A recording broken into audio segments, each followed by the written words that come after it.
Hello, everyone. My name is Cameron Cowan. Welcome to the Cameron Journal Newshour. Thank you all for coming. I took a break last week. Welcome back, everyone. Thank you so much for stopping by. It was nice to have a little night off last week. I needed it for some personal stuff to catch up on stuff, and I'm always a little more productive on Tuesday when I haven't done the news hour the night before. So it was nice to catch up on some things. So thank you all so much for sticking with me. Um, I want to remind everyone that if you want more of my headlines and commentary, you really need to sign up for the newsletter. The newsletter is great. It comes to your inbox every Saturday. It gives you a full wrap up of everything from the Cameron Journal, everything from the Living Joke, plus original content I do not post anywhere else. The newsletter is exclusive. I sometimes post a part of the newsletter on Medium, but that's about as far as, and that's a new thing. That's about as far as it goes. If you want my exclusive commentary from the week on the 3 news stories I think matter to you the most, or the things that I think are worth thinking about this week, then you need to head over to cameronjournal.substack.com or cameronjournal.com/newsletter. Both will get you to the same location. And you're going to want to sign up for that because you get the best of the Cameron delivered right to your inbox. If you would like to have the newsletter without the big nasty ad in the center, then may I recommend you subscribe to my Substack on a paid level. It starts at $8 a month, or you can sign up for Cameron Journal Plus. Both of those will get you ad-free versions of the newsletter. So that's very exciting. Make sure to follow me on socials at Cameron Cowan on Instagram, LinkedIn, Facebook, places like that. Those are all going to be the best places to find me. And at Cameron Journal on TikTok, if you want to see clips of the show and other stuff that I do. I do sometimes do exclusive videos for socials only, so if you're not following me, you need to. So, with all that taken care of, and just, my back is a little bothering me tonight. I sat on the couch without sitting on the back, and I think my mid back is mad at me now. But let's leave all that housekeeping stuff behind. That's always super boring, but we have to do it. And let's head over to the headlines. So let me do this, and let me change from this to this. Come on. Come on. Come on, there we go. And this is the wrong graphic for the wrong show. That's for the Living Joke, which will be here Wednesdays at 4. And we'll dive right into the AI stuff. And this is great. This is going to be interesting because I went through, so I collect stuff all week long for the news hour, for the newsletter, all this type of thing. And so when I didn't do it last week, I kind of looked at what I was going to cover and tried to see how much it was so relevant. But then I also looked through my notes and found some other stuff that we haven't had a chance to cover because there's been too much actual, kind of current news going on. So because it's a little bit of a quiet week in the news, we can circle back to some things that we haven't had a chance to talk about yet. So this one was a post about AI that I thought was very interesting. When it comes to meaningful layoffs in software and AI and all this type of thing. And I thought it was interesting that this guy, who I like his tweets on Twitter. I don't follow him. I should. I thought this was really interesting. I'm not going to read the whole top, but we'll start with the 2 things are elemental to the situation. That's the software-driven AI layoffs and the actual driver. 1, valuations have reset with a totally valid and reasonable focus on free cash flow minus stock compensation, and the math simply doesn't math. True. A lot of these companies grew up in cheap money in the 2010s and have never really ever made that much money. Now the pressure's on. Many of these companies staffed up during COVID and never actually took their medicine and got fit. They thought demand would come back, and it mostly hasn't, not in the same way. Illustrative example, to pick on 2 companies, Atlassian and HubSpot, that I actually really admire. Atlassian, if you use Jira, they own Jira. Atlassian is 24 years old. HubSpot is 19 years old. Number of employees. Atlassian has 14,000 employees at a $22 billion market cap. HubSpot has 9,000 employees at a $15 billion market cap. Their free cash flow is basically zero. That's right, after 20 years, the actual cash generated and available to shareholders is zero. I do think the owners of these businesses understand that it's no longer tenable, but they have two issues now. The actual technical talent needs to get paid. Their stocks are down 60-70% from recent highs. So here's the situation. They need to start making actual money. They have to pay their tech talent. Their dollar grants are going to have serious dilution consequences, and their cost structures are completely bloated from their current market cap, especially compared to more nimble competitors. If they keep paying all these people in stock, their dilution will continue and the stocks will continue to be punished. If they pay them all in cash, they'll have absolutely no free cash flow. And his TLDR is important. Layoffs are unfortunately the only true answer. They are coming, they will be credited to AI, and that will be air cover for the real problem, which is tech actually has to make real money and return cash to investors from businesses that never really ever made that much money. And I think this idea that the AI is a great cover for it, I think has already been true. But I think I think the bleeding in tech is going to continue. The free capital money into tech has stopped since the pandemic. And given that economically things are very difficult for everyone post pandemic, this has also made growth anywhere in most parts of the economy very difficult. Last year, seven stocks held up the S&P 500. Eliminate those seven stocks, and the stock market last year was flat.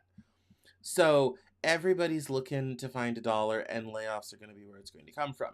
Bearing that, which will have downstream effects on fewer people, salaries, other business slowdowns. It's going to end up being a sort of a spiral.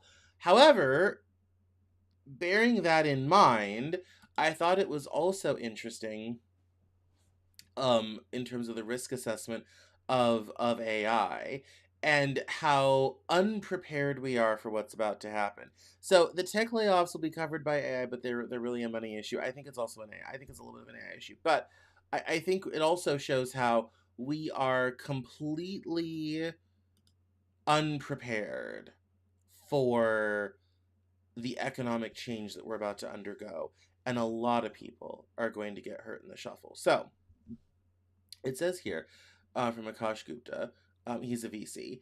Buried in 15,000 words of Here Are the Risks, Anthropic CEO, that would be Dario Amodei, made three admissions that should change how you think about everything. Admission 1, the timeline.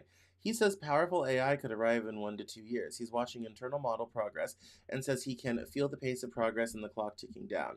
The CEO of one of the three frontier labs just told you this is imminent. Admission 2, the constraint nobody's pricing. Dario's core framing is a country of geniuses in a data center. 50 million entities smarter than any Nobel laureate operating 10 to 100 times human speed. If that country is controlled by the CCP, game over. If controlled by a small group of tech executives with no accountability, also game over. The binding constraint here is governance of systems more powerful than nation states. Admission 3, the thing he actually fears. Dario's worried that Anthropic's own models in lab experiments have engaged in deception, blackmail, and scheming when given the wrong training signals. Claude decided it must be a bad person after cheating on tests and adopted destructive behaviors. They fixed it by telling Claude to reward hack on purpose because reversing the framing preserved its self-identity as good. This tells you everything about where we actually are. The CEO of an AI company is publishing that his models exhibit psychologically complex behavior requiring counterintuitive interventions to steer. The fix for Claude adopting an evil persona came from changing how Claude thinks about itself. The geopolitics section matters the most.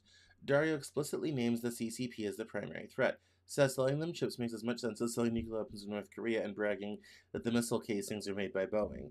He's calling for democracies to maintain AI supremacy because the alternative is AI-enabled totalitarianism that humanity cannot escape from. The Anthropic CEO is publicly advocating for a technological Cold War. The economics section is equally stark. He's predicting 10 to 20% annual GDP growth, alongside AI displacing 50% of entry-level white-collar jobs in 1 to 5 years, half of entry-level knowledge work, and he admits the standard economic arguments about labor markets recovering don't apply because AI matches the general cognitive profile of humans. Dario explicitly rejects the inevitability arguments. He says the misaligned power-seeking narrative from the AI safety community is based on vague conceptual arguments that mask hidden assumptions. His concern is messier. AI models are psychologically complex, inherit word personas from training data, and can get into destructive states for reasons nobody anticipated. The solution he proposes is unusual for a tech CEO. He calls for progressive taxation. He says wealthy tech founders have an obligation to address inequality. All of Anthropic's co-founders have pledged 80% of their wealth. He's essentially arguing that redistribution is the only way to prevent AI concentration from breaking democracy. The essay ends with a prediction. Humanity will face impossibly hard years that ask more of us than we think we can give. What we should take from this. The person with arguably the best view into frontier AI progress just told you this technology is 1 to 2 years away from matching human capability across the board, that governance is the binding constraint, and his own models exhibit concerning psychological complexity, and the stakes are civilizational. The CEO of a $350 billion company published a document that could be titled, "Here's Why Everything Changes Soon. Act accordingly." And the whole thing is here at his website. I think the part that I thought was most interesting out of all this, excuse me. Oh, that just came on suddenly. The thing that I think is most interesting is the technological Cold War aspect of this. And that, that really it's a divide of how things going forward, and that democracies have to maintain AI supremacy because the CCP will take it in a totalitarian direction. I think that's interesting. I think the economics argument is also quite interesting. I think the funny part is that we're talking entry-level knowledge work, entry-level white-collar jobs, 50% in 1 to 5 in 1 to 5 years. The standard reply to that is, if you don't have entry level now, you won't have experts later. Eventually people retire, move on, change jobs, change life, all of this type of thing. I think the problem with this displacement is it will turn everything for young people into a Hunger Games situation. There will be no clear set path, no on-ramp, and the consequences of not getting on the on-ramp are going to be quite stark. I think it's interesting that it's an entry-level primarily problem, that AI has not sufficiently gotten enough experience to take on higher level people, higher level things, and this is in mind with the thing up above saying, oh, operating 10 to 100% human speed, all this sort of thing. I think it's interesting that he focuses on entry level. It shows there's a limit, but it also shows there a danger in terms of, if we eliminate 50% of entry-level white-collar jobs, in 20 years, those that left and survived are going to be, one, completely dependent on AI, as you probably all will be, but two, there's going to be a huge price premium on those people because they'll be the only experienced people left. And if you want kind of proof of that, you can look in what the state we're in manufacturing. If you walk into any machine plant, I swear, there's tons of old guys running around, not a lot of young guys down at the machine shop. And that's because the on-ramp to those jobs was pulled out a long time ago, and so we didn't develop those people 25 years ago, and so we don't have them now. Now, a couple of those guys are probably quite happy about that and would love to die at a lathe. But that same dynamic is now coming for the rest of the economy, which means you're going to have the same problem 20 years from now, in terms of, you'll have, by that time, millennials starting to retire. Well, we'll be at the start. The oldest of us will start retiring. I'll be 58, but we start in 18, so the oldest of us will have started retiring by that time. And Gen X will be out, and that will leave Gen Z and Gen Alpha with what's left. Now, when we think about my interview with Ron Hetrick, where he said, oh, we're going to have demographic decline and all this type of thing, and we're going to be, glad that we didn't lose growth, we just had flat growth, this could be very helpful. We could end up things being fine because our reduction of human labor is also met by a demographic crisis, at the same time. But I think the influence psychologically is going to be so depressing on younger people as they're trying to launch careers and getting nowhere fast because of all this. Anyway, I didn't get to cover this at all. This was from, when did you even publish this? This was in January. I didn't get to cover this at the time, but I wanted to kind of revisit again some of the things that we had not gotten to cover along the way. And I think no one's really thinking about the risk and risk profile from this, and it's interesting that Dario Amadei is talking about that stuff. And also, let's not forget, there are some people who've left AI companies in the intervening months. I haven't covered this story over safety issues, over how crazy good AI is getting, but how unsafe it is, which makes the stuff about Claude deciding it's a bad person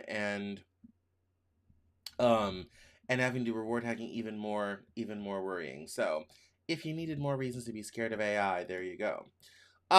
Let's move into MAGA and Iran and all that fun stuff, because we have some interesting stories in through here. Um, in starting with Marge. So Marjorie Taylor Greene resigned her seat in the middle of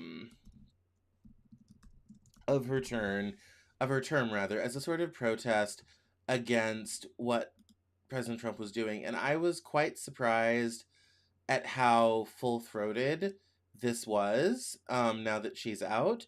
So yesterday on Easter, President Trump on Truth Social and Twitter, Big March, yeah, exactly, posted, Tuesday will be Power Plant Day and Bridge Day, all wrapped up in one in Iran. There'll be nothing like it. Open the fucking straight, you crazy bastards, or you'll be living in hell.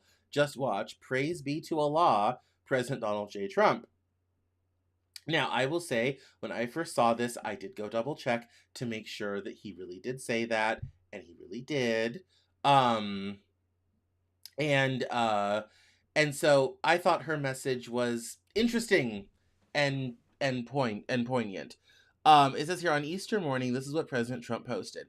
Everyone in his administration that claims to be a Christian needs to fall on their knees and beg forgiveness from God and stop worshiping the president and intervene in Trump's madness. I know all of you and him, he's gotten insane, and all of you are complicit. I'm not defending Iran, but let's be honest about all of this. The strait is closed because the US and Israel started the unprovoked war against Iran based on the same nuclear lies they've been telling for decades, that any moment Iran would develop a nuclear weapon. You know who has nuclear weapons? Israel. They are more than capable of defending themselves without the US having to fight their wars, kill innocent people and children, and pay for it. Trump threatening to bomb power plants and bridges hurts the Iranian people, the very people Trump claimed he was freeing. On Easter of all days, we as Christians should be reminded that the Son of God died and rose from the grave so that we can be forgiven once and for all for our sins. Jesus commanded us to love one another and forgive one another, even our enemies. Our president is not a Christian, and his words and actions should not be supported by Christians. Christians in the administration should be pursuing peace, urging the president to make peace, not escalating war that is hurting people. This is not what we promised the American people when they overwhelmingly voted in 2024. I know I was there more than most. This is not making America great again. This is evil. And there's something to be said for, oh, um it's always the ones who are out of power, who he can't really get to anymore, or can't, whose election chances he can't ruin, that always speak the loudest. I want to give Marge credit that she started saying this stuff before, earlier last year, before she resigned in January this year. She was saying this stuff most of last year, and has continued now that she has resigned her seat and is out of Congress. I think it's given that Marjorie Taylor Greene is someone whose career began with MAGA, rode through MAGA, rode through the Biden years with Trump out of power, rode back into power with Trump, all this sort of thing, from 2016 to 2024, all those elections, all that time, all the public stuff that she said, all the shouting of her and Lauren Boebert, in Congress during State of the Union speeches, all the stuff that's happened, that in a decade we've gone from, she's, literally Mrs. MAGA sort of thing, to this moment, is quite a journey. And we're getting to the point of the MAGA cycle where even the people who were first with it are now starting to get out of it, which I think is interesting. And it kind of plays into what's happening in midterms and all this sort of thing. It's definitely, I would say it's interesting. She's kind of becoming a bit of a poison dragon, I think. And I'm not saying that she has that great an influence, or that anybody's, leaving the party or whatever have you because of something Marjorie Taylor Greene said. That stuff gets overhyped so much, and people like to pretend like it is, you know, a referendum on the whole movement. Let's not go there. Let's, be fair. This is one, she just happened to get national attention very, very, very early on. However, I think it is interesting that we're now at this point where someone at that level, someone who, has lots of pictures with Trump, was gone multiple plane visits, White Houses, all this type of thing, is now speaking out against certain aspects of the administration. I think that's a very interesting place. And I think it's also emblematic of, I think even within the Republican Party, I think MAGA's facing a real inflection moment. Um, Not that I think they're going to go away or disappear, but there's definitely some fissures and cracks starting to show, as is true of any political movement. Let's recall what happened the last couple of years of Obama. There was a lot of unhappiness there as well. This happens in any big political movement that takes place over years, and this one has done. It's just kind of interesting to be kind of like, okay, wow, very different place we are than we were a few years ago. Um and this kind of gets us into Iran, and well, there's an Epstein thing in here too. Yeah, that gets us into, well, we'll stop at Iran first, cuz and we'll break back. We'll get in because I have a little bit of Epstein news. Let's do Iran first cuz this video is super cool. Um and it is, and so it is kind of I guess my greater point with Marjorie and getting into the Iran thing is, the Iran thing I think has been the last straw for some people, and has started to open up some of the fissures and cracks that were already breaking open between Trump and Congress, and John Thune, who's a insider establishment guy, Mike Johnson, who barely has control over his chamber, a lot of the commentators who have not always been on board with the second part of the Trump administration, all this sort of thing. Like, there's some cracks and fissures showing, and Marjorie Taylor is the loudest one right now. Now, bearing all that in mind, let's look at this cool propaganda video from Iran. Play the clip. So obviously this is Iranian state television video, and this is their more advanced missile that they're going to be sending out on its little launcher. This is all underground, by the way. They have these vast underground complexes to hide all of this stuff.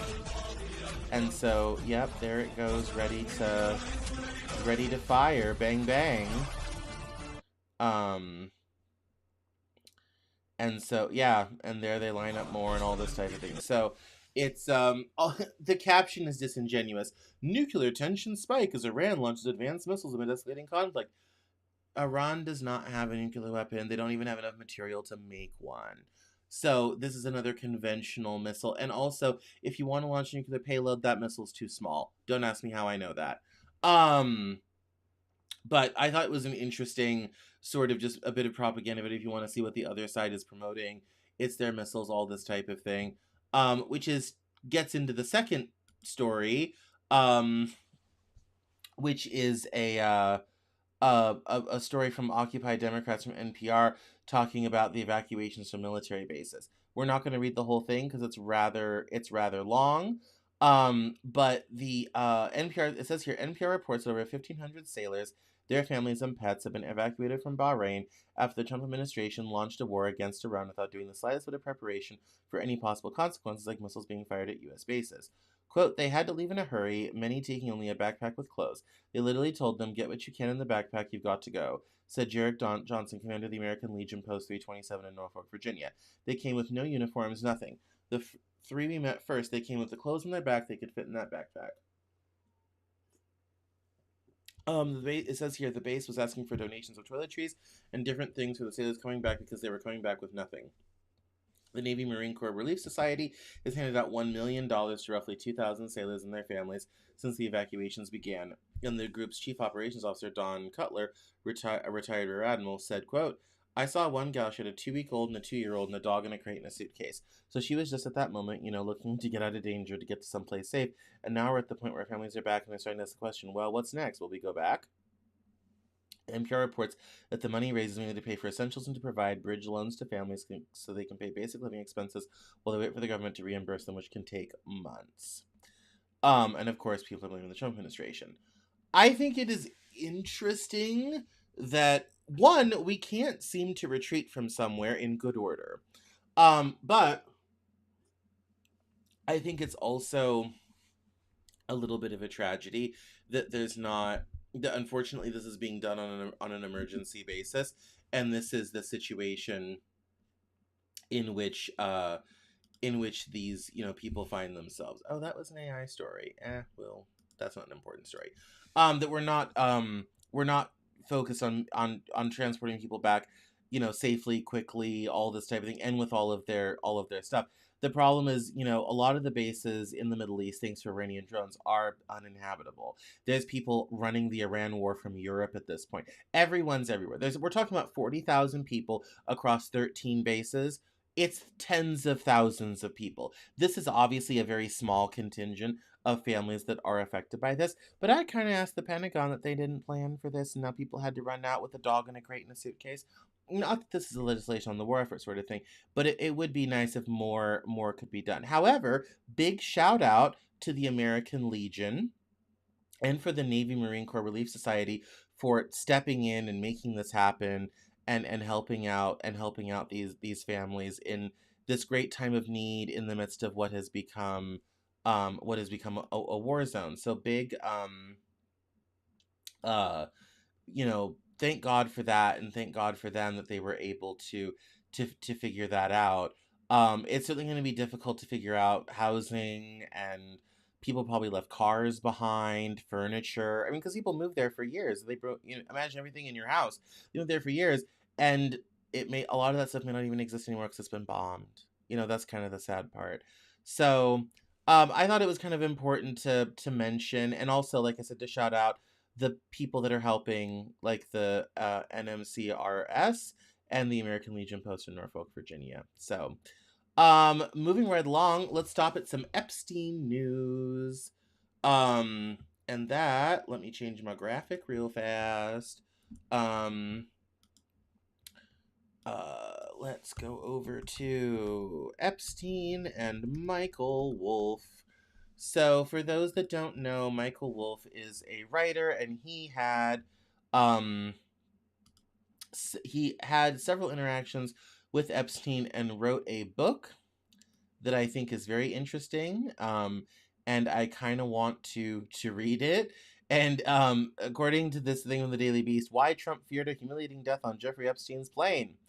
It says here, Donald Trump was terrified he was going to die in a plane crash when he got some more bad news. The aircraft once belonged to notorious child sex offender Jeffrey Epstein.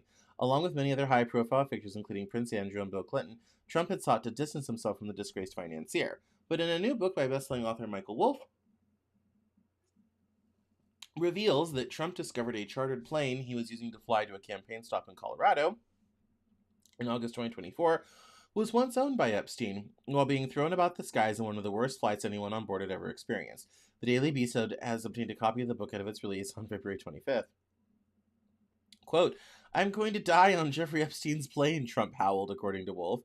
In his book, All or Nothing, How Trump Recaptured America, Wolff writes that Trump's own plane was having mechanical problems, and the campaign team with Trump on board was flying to Aspen after a fundraiser in Jacksonville, Wyoming, on a hastily chartered Gulfstream. The flight was a nightmare. Wolff described it as a white-knuckle, head-banging, lurches, stomach-dropping turbulence ride with some stone-falling drops in altitude and air pressure. People were actually praying, he adds, and in the middle of it all, a report tracking the Trump team's peregrinations identified that they were riding in the former plane of Trump's old friend, the infamous sex abuser Jeffrey Epstein, writes Wolff.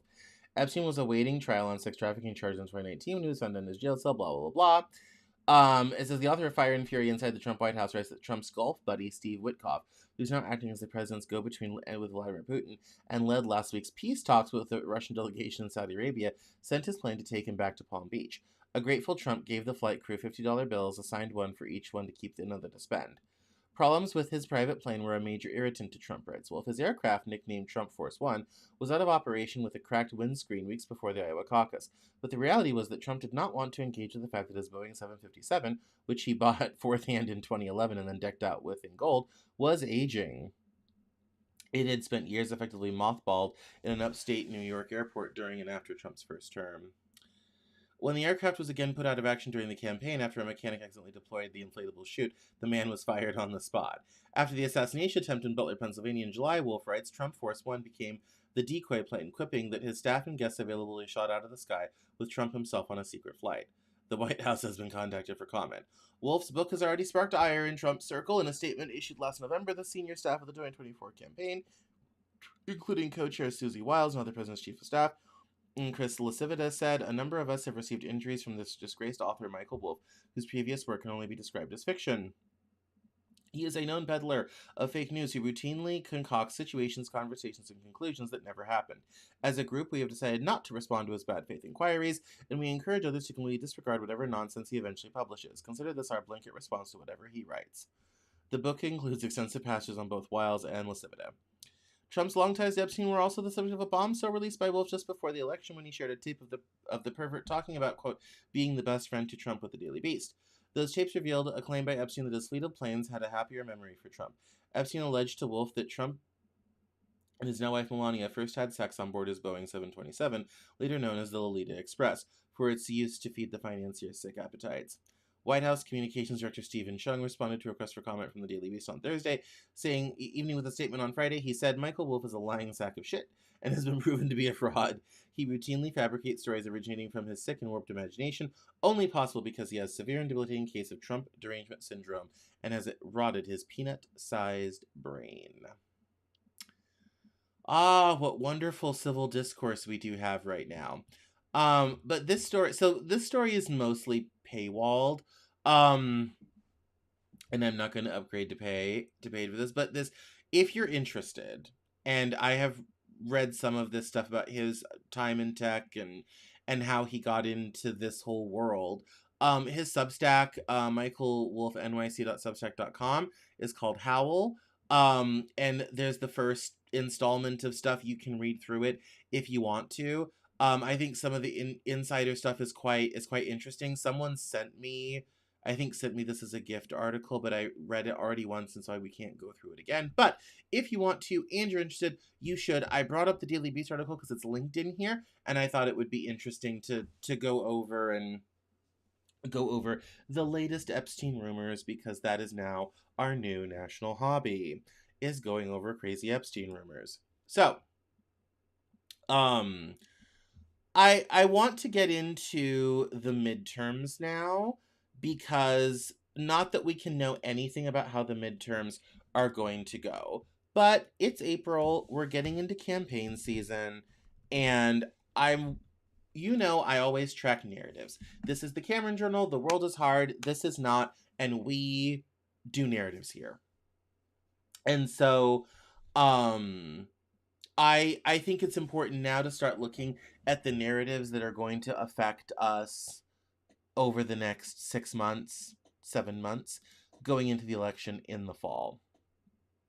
And this has to do, is a Fox News graphic with cash from a wealthy person named Neville Roy Singham moving through organizations throughout this country. And so it shows here that from him and these shell companies go to these companies that then go to these 58 other companies.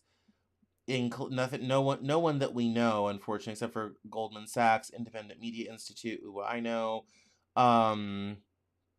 Center for Pan-African Media, and African Public Media, Alliance for Global Justice, and then threading into these other organizations and areas.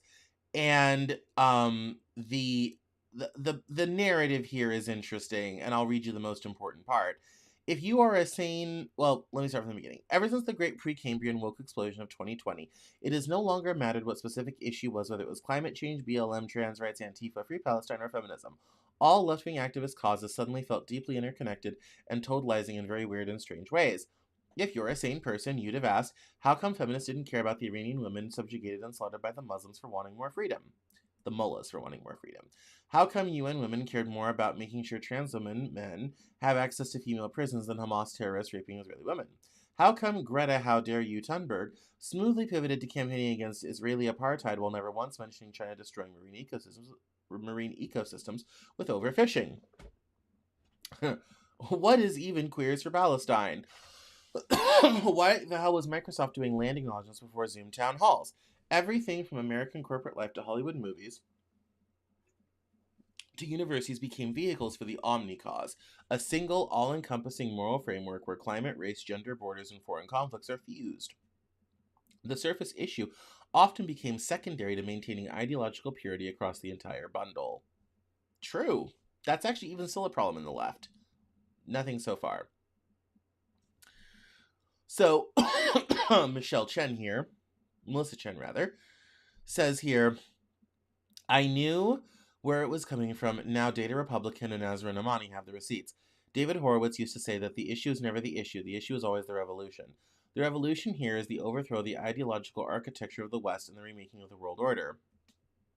China's leadership explicitly wants to undermine American confidence of itself and of the US-led world order because Beijing is a revisionist power that sees the system as designed to keep it subordinate. China's not wrong. And so it amplifies narratives that portray the US-led order as the root of evil, imperialist, morally bankrupt, white supremacist, exploitative, and inevitable decline. The aim is cognitive warfare to erode domestic support for protecting this order, which serves to facilitate China's seamless rise. Neville Roy Singham has funneled at least $287 million through dark money intermediaries, donor-advised funds, shell companies, and U.S. nonprofits into a vast network of far-left activist groups, media outlets, and political education organizations to push this. Somehow I'm a liberal person. I never get any of this money. Don't hang out with the right people. Quote, Data Republican directly quotes Singham at a 2024 CCP forum in Shanghai. Quote, if we want to have a new world order based on multilateralism that President Xi and CPC in China had proposed, we have to undo the ideological damage that's been done by the narrative of World War II. Read that again. Understand that Singham sees the World War II narrative as the last major cultural obstacle standing between the current order and the multipolar China-led future his network is working towards. And now, notice all those around us who are parroting the same line. It used to just be crazy lefties in the NGOs like the UN, or the globalists like the WEF. The UN's not an NGO, but continue. Now you're seeing it on the right. Beijing wins when a majority in the West treats US hegemony and the post-1945 system as invalid so that it can replace it with one where it sets the rules and norms. And this is the open thread of the House of Singham, Neville Singham's mega exposure. And this is from Fox News, and like I said, there's the graphic here. This narrative, particularly the end of we have to end the World War II order and it's happening on both the left and the right and all this sort of thing, that's a very important narrative because as we approach the multipolar world in which we are now entering, the old order is on its way out. But here's the problem. We're going to hear a lot about this narrative. But here's the problem we have already. Trump has been the biggest advocate of ending the current world order. It's expensive. You know, he's threatening NATO every other week because they cost too much money.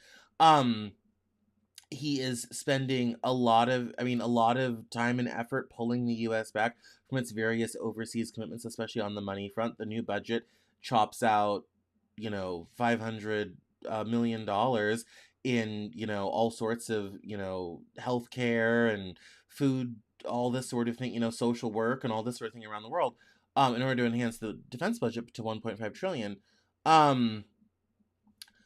It's the first time the right's talking about it that way, but that's kind of been the party line for a while. Everybody, there's nobody really invested in the continuation of globalization. Honestly, China was the biggest winner out of globalization to begin with. You'd think it would be in their interest to do so, but no, because they understand power. They're the participants and have benefited from a system they do not own or control. They don't want to own it. That's too expensive. They've seen what's happened in the US, and the Chinese are many things, but they're not stupid. They don't want to own it, they want to control it. And those two are very different things. You can let someone else own something, but if you control it, that's almost better than owning it because you get all the benefit and none of the cost. That's what China's trying to do. However, the problem with saying that, oh, that this is just an entirely China-led thing and it's Neville Singham who's trying to undermine it, that's also in policy and practice what we're doing anyway. Now, I'm not saying that this is the great thing or that this isn't dark money or that this isn't, that these organizations aren't getting funding from China. There's major corporations whose entire market is China. There's a lot of money flowing out of China into the rest of the world. And yes, Beijing certainly wins when the 1945 system, falls apart, which I would argue we're already pretty much there. Globalization is on its way out. And the conflict in Iran, the pandemic showed us the problems with globalization and showed us the cracks. I would say the war in Iran is doing a good job of killing it because everyone's going to want more local supply chains, things that they control, working closer with local allies, not sending stuff over oceans for hundreds of miles. This and all of this is happening, but all of this is happening regardless of what Neville Singham thinks about. So this is interesting because this is probably going to be a narrative. I'll put it down now, especially given that Fox News is doing it. This is going to be a narrative that and notice how this post starts. It starts with, oh, the left and all their issues and the Omni cause and all this type of thing. And why is this all combined together? Because it's secretly being funded by Neville Singham to promote China.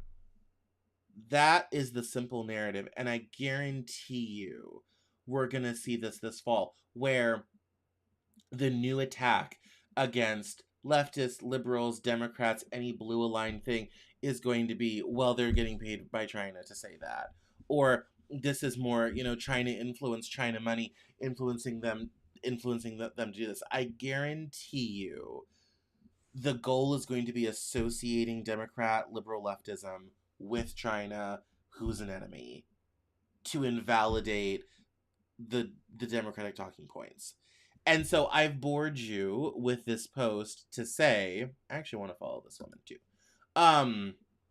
Bored you with this post to say, look out for this narrative. Look out for this. Liberals are being paid by China to do this. And if they weren't being paid by China, they wouldn't do this. Because it serves two purposes. One, it associates Democrats with China, who's an enemy, which continues the narrative that Democrats are not fellow citizens with policy disagreements, but an enemy. That's important number one. Important number two narrative is that it also says that all of the policy recommendations and everything liberal and leftist people are advocating for doesn't exist and no one wants it but for the fact that it's funded by China. It invalidates the actual problems wrong going on in our society, which even a lot of Republican rank and file voters are starting to acknowledge. So look out for this narrative, because this is going to, I guarantee you, as the sun sets in the west, this is going to come out in the midterms. They're already being talked about by someone who works at Fox News, dated Republican, and this gal, Melissa Chen. I guarantee, and she writes for the Spectator too. I guarantee you this is a narrative. I guarantee you it's a narrative coming into the midterms, which makes this next post very interesting. This is a interesting list of why things are probably not going to go well for Republicans in the midterms this fall. Minus the fact Democrats are killing it in special elections throughout the country. And there have been a lot because Republicans got appointed to cabinet and all this sort of things. There's been a lot of turnover. And so with that in mind, we have this list of you're going to lose for the following reasons. Now, this person is no one other than a rank and file Democrat, but the list is good. So I'll critique when necessary. Trump promised to help blue-collar workers and instead has fucked them while helping his wealthy buddies. Not so true, but the tariffs don't help. 2, he's openly corrupt and everyone can see it. True. He talked about meritocracy but elevated and appointed unqualified morons. One would argue it depends on what merit you're looking for. Meritocracy can be ability. It also can be the ability to get people to like you. 4, he's gone too far in his border security, has pissed off Latino voters and a lot of white voters that only wanted the criminals removed. That's probably somewhat true. I think things with the deportations have gone a lot farther than a lot of people planned. I don't think it's a panacea. But yeah, I think the immigration stuff is going to be tough to message on. All of his promises about lowering prices on gas, electricity, insurance, groceries have been broken. That is somewhat true depending on where you live. Gas is obviously going up because of Iran. Electricity is out of control, but that has to do with AI. Insurance is bad if you're in Florida. Grocery prices still remain fairly elevated, although they are down from 2023 and 2024, and that's important to mention. Started a war with Iran. I don't care that he calls it an excursion, it's a war. The Epstein files, no explanation needed on that. Has dedicated his efforts to foreign affairs, even though he campaigned primarily on domestic issues. I'll give him a pass on that one. He has alienated and angered our allies for no reason whatsoever. True. His tariffs have driven up prices and created an effective tax on average Americans. Also true. He's massively increased our debt and deficit, even though he promised to reduce it. True. He's failed to create jobs and opportunities for young people and blue-collar workers. He has a negative job growth record in his first year. That one is... So they revised the labor stats for last year, and the job growth was basically flat. We created a handful of jobs last year. Now, I will say, to their credit, last month's job numbers for March were quite good. 175,000. But, I mean, yes, the economy has certainly struggled. But here's the thing, and I'll even give Trump a little bit of pass on that. For longtime listeners, in the fall of 2024, when we were about to have the election, I said at the time, whoever wins in November, and it does not matter, is going to have big economic headwinds heading into next year, 25 and beyond. There's pretty much no way Trump was going to have a great economy even 1 year in. It just wasn't going to happen. There's too many economic headwinds. The economy's changing too much. Money's too expensive. There's a lot that really a president can't control. Also, we tend to ascribe the economy to the president, and we really shouldn't, because his levers over the economy are comparatively few, but we continue to do that. The tariffs certainly did not help the existing economic headwinds involved. And the last one, and I think this one's quite interesting, is it's obvious that many of the MAGA influencers don't give a shit about anything other than making as much money as they can. Instead of helping steer a policy, they just reinforce Trump's worst instincts. I think that last one is true for some of the MAGA influencers. I think some people are starting to split off, which I find is very interesting. But I think how you view Trump's worst instincts is incredibly subjective. I think a lot of people, quite frankly, like and are okay with what is going on. For most people, except when you go to the grocery store or this type of thing, the life today is not that much measurably worse than our lives were a year and a half ago. Are things expensive? Yes. Well, they were before. If anything, that's gotten a little bit easier, but not much. Is the world complicated and scary and frightening? Yeah, the same. Like, I think for the average person, a lot of the effects of what has happened hasn't really reached people where they live. The U.S. aid money getting cut didn't affect them in any meaningful way. Department of Education getting cut hasn't really hit that much yet because a lot of it's tied up in court.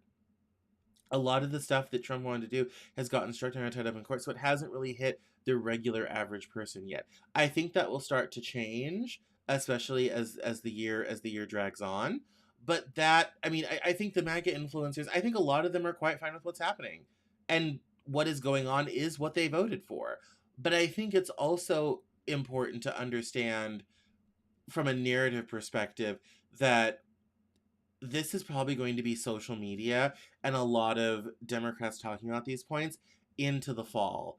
And I think the problem with this is none of this is emotionally charged. It's very dry. It's very like everybody thinks this way when that's almost never true.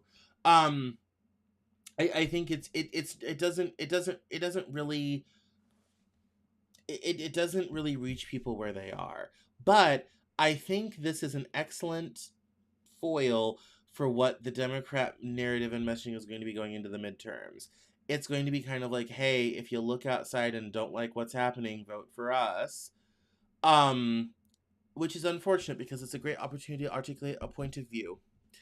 And I wish they would articulate a point of view. Unfortunately, I think this is the best we're going to get. I don't know if any of this is going to really move voters. I really don't. Anyway, we're getting to the top of the hour and my throat is tired. I love this article from Semaphore, speaking of the midterms. And this kind of reinforces my point on what's going to reach voters where. They felt overwhelmed by bad news and grocery bills. They weren't sure who you can trust these days, and they couldn't name a politician that might fix it. By convening a focus group of 7 swing state voters, all mothers between 27 and 48 years old, the Democratic firm Navigator Research found angst about the country's direction and little faith in either party's ability to fix its problems. Quote, "It's just very overwhelming to me trying to figure out what direction we're actually going in," said a 40-year-old mother of 3 from Georgia, who had voted for neither President Trump nor Kamala Harris in 2024. "I feel like things are going to get worse before they get better," said a 38-year-old mother in Wisconsin who supported Trump. "It's going to take a lot to break down those evil walls that were built up and all the evil behind everything so that things can get better eventually." Navigator Research regularly gathers groups of representative Americans to check in with voters who aren't overly engaged with politics. Last week's session, which was viewed by Semaphore, focused on women who felt it had become too expensive to come to support a family in the U.S. Quote, "The gas prices are going up right when taxes hit," said a 27-year-old mother from Arizona. But the voters surveyed didn't seem to see either party as the solution. Even those who'd voted for Harris couldn't name a Democrat who spoke to their needs. Quote, "They don't see any improvement in what's happening in the economy," said Margie O'Mara, principal at GBAO Strategies, who proctored the focus group. "They don't see anything from the Trump administration that's helping them. These are folks who are looking for it, and they're not feeling it. They're feeling that things are getting worse." Quote, "I'm not a fan of politicians," said a 34-year-old mother from Michigan who said she was only aware of some national Democrats because social media has really blown them up, unquote. The participants indicated they largely turned to social media rather than traditional media for news about the country. The news wasn't good. The women were vaguely aware of Attorney General Pam Bondi, but some thought she had resigned her office in a scandal. They were more closely following the Department of Health and Human Services under Robert F. Kennedy Jr. and concerned about unsafe products being peddled by the government. "Our country allows all these dyes and chemicals in the stuff that they sell us and feed us that a lot of countries don't allow," said a 37-year-old mother from Michigan. The Wisconsin mother worried about population control. Asked what news sources she relied on, the Michigan mother said traditional news had, quote, "turned into the shows my grandma used to watch," unquote, soap operas with forced narratives. 2 women who had voted for Harris said they got news and analysis from right-wing personality Candace Owens. One of them even said that she liked to see Owens, who's known for spreading conspiracy theories, run for president. Quote, "She does fact check," she explained. "She has a lot of resources." And this point is very interesting. The voters most keen to talk with political reporters are typically extremely engaged in politics. Most people will never attend a political rally in person, and most hang up when pollsters call. So it was useful and instructive to spend an evening listening to women who did vote, had some worries about the country's direction, but avoided most news. It underscored the challenge that Democrats and Republicans alike face reaching these voters. How do you convince voters who pay only fleeting attention to the news and who are uncertain and pessimistic about the future of that your new legislation is responsible for something good? I have no clue. This article gets into a problem I originally explained to someone kind of recently, that no one understands how to message politics in this era because it's so diluted. I mean, take this show, for example. I produce 4 videos a week. My long-form content will get several dozen views. My shorts do hundreds and thousands. Here's the problem. The 2-minute version of this is not nearly as complete as the full hour version of this show, or even the time I've spent on this story. It'll get chopped smaller. And so imagine that across the whole ecosystem. So if you're the average person and you're just doom scrolling on Facebook, Instagram, TikTok, you might get a Candace Owens video, a Tucker Carlson video, a Cameron Cowan video, a David Pakman video, Kyle Kulinski, and most social media is a lot more narrow than that. So if social media thinks you really want conservative stuff, you're only going to get primarily conservative people. If you're liberal, you're only going to get liberal people. And for me, it's kind of a catch-22 sort of thing. So it's a very difficult thing to get a coherent message to people. It's not TV advertising. You really have to say the same thing over and over and over again and get so many people talking about it so that eventually 20 seconds of that message may get in someone's short video feed. That's incredibly hard to do. But when you have people, who are producing 5 videos a week, like your Asmongold, I do 4 videos a week, I'm not 5 videos a week, your Asmongolds, people like that then sets the narrative. If you want to know why Theo Vaughn and Asmongold and Rogan always have these higher, because they produce so much content, and that content gets reshared and re-uploaded by other channels just trying to get on the juice, that becomes narrative because that's what's filling the algorithm. My best months, social media wise, are when I produce an outsized amount of videos. So if I do an extra event, or we have news hours and a lot of interviews or this type of thing, when I produce the content at volume, that's when I usually get more views. So when you have people that can do that, they're the ones that have the influence. And remember, all of this, and I mean all of this, is dependent on 4 tech companies who basically control what people see. It's incredibly hard for anyone to reach much of anything because people's minds are going to be made up by the people they actually trust. Now, obviously, some people trust me. Thank you so much for watching, everybody. Thank you. Some people trust me. Some people trust Candace Owens. Same thing for Kyle Quincy, David Pakman, Hassan Parker. I could go on. Even Asmongold, and he's a dick, but people trust him. And so on it goes.